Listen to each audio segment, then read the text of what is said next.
नई बहू शादी के बाद एक लड़की को अपने ससुराल के समावेश में ढलने में जितना समय लगता है, उतना ही समय ससुराल के सदस्यों को नई बहू के साथ तालमेल बिठाने में लग जाता है। जहां बहू ससुराल में अपने माँ बाप का प्यार ढूंढती है, तो वही सास ससुर भी अगली पीढ़ी को अपने परिवार की परंपरा व रीति रिवाजों को समझाने में कोई कसर नहीं छोड़ना चाहते।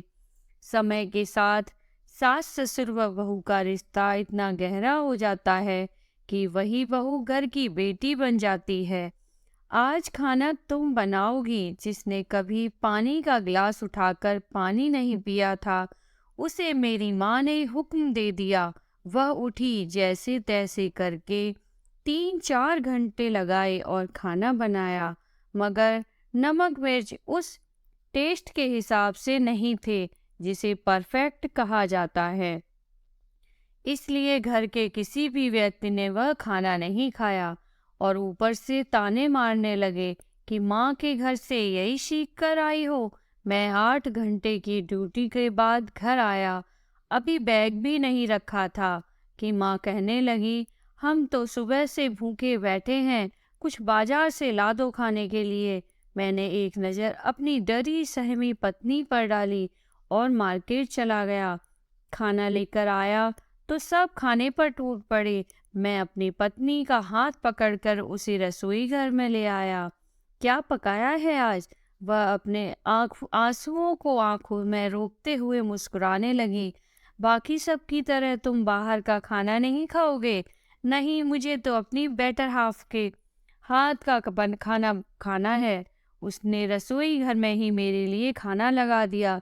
जब मैंने चखा तो इतना भी बुरा नहीं था कि खाया ना जा सके, मगर उसे इतना समय ही नहीं दिया कि वह अपनी गलती को ठीक कर ले। दोष मेरी पत्नी का नहीं था, क्योंकि वह मास्टर्स कर रही थी और उसकी शादी हो गई पढ़ाई के चक्कर में। उसे घर का काम करने का समय ही नहीं मिला। और दोष मेरी माँ का भी नहीं था, जिसने हाउसवाइफ बनकर सारी जिंदगी अपने बच्चे और पति के लिए अच्छा खाना बनाया था। वह कैसे अपनी बहू के हाथ का बना कम जायके वाला खाना खाती। मैंने उस दिन अपनी माँ की बात भी मान ली और पत्नी के हाथ का बना खाना भी खा लिया। मेरे एक काम ने मुझे मेरे जीवन साथी की नज़रों में हमेशा के लिए विश्वसनीय हम बना दिया। उस समय मैंने उसका साथ दिया और आज मेरी पत्नी हर तरह के पकवान बनाना सीख गई है, या यूं कहूँ कि एक्सपर्ट हो गई है। अगर उस दिन मार्केट से खाना ना ले आता तो माँ नाराज हो जाती, और अगर मैं माँ की बात सुनकर पत्नी को सबके सामने डांट लगाता तो शायद उसकी नज़रों में गिर जाता और शायद वह मेरा आदर सम्मान करना भी छोड़ देती। रिश्तों में बैलेंस बनाकर रखना बहुत ज़रूरी है। नई नवेली बहू को इतना समय ज़रूर दें कि वह थोड़ा एडजस्ट हो सके। पहले पहले अगर उससे कोई गलती हो जाए तो उसे नज़रअंदाज कर दें और उसे अपनी गलती सुधारने का मौका ज़रूर दें। किसी के घर की बेटी को अगर बहू बनाकर अपने घर लाए हो तो उसे भी वही इज्जत, वही सम्मान दो जो अपनी बेटी को देते हो, और उसे यह बताओ कि आप उसके साथ हैं, ना कि उसे ताना मार कर यह बताएं कि बाहर से आई है और ससुराल उसके लिए पराया है।